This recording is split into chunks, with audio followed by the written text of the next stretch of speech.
আসসালামু আলাইকুম। আপনাদেরকে বানিয়ে দেখাবো নরম তুলতুলে চাউলের রুটি। বাজারে শুকনা চালের গুঁড়া দিয়ে নরম তুলতুলে এই রুটি বানাতে পারবেন। সকালে বানালে বিকেল পর্যন্ত নরম থাকবে।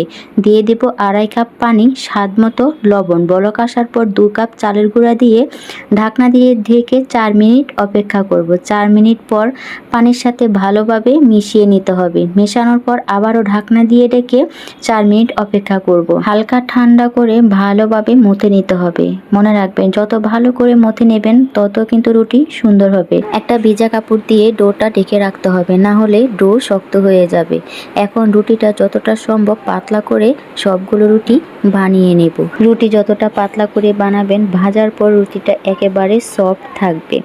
সবগুলো রুটি যখন বানানো হয়ে যাবে, পাতলা একটা কাপড় দিয়ে উপর থেকে এক্সট্রা চাউলের গুঁড়াটা ঝেড়ে ফেলে দিতে হবে, না হলে ভাজার সময় সবগুলো রুটি পুড়ে যাবে। চুলার আঁচ মিডিয়ামে রেখে রুটিগুলো ভেজে নিতে হবে। কোনো রকম চুলা বাড়ানো যাবে না। চুলা যদি বাড়ানো হয় এতে রুটিগুলো পুড়ে যাবে। এই কোরবানি ঈদের জন্য এইভাবে নরম তুলতুলে শুকনা চালের গুঁড়ো দিয়ে রুটি বানিয়ে নিতে পারবেন। রুটি হবে নরম তুলতুলে।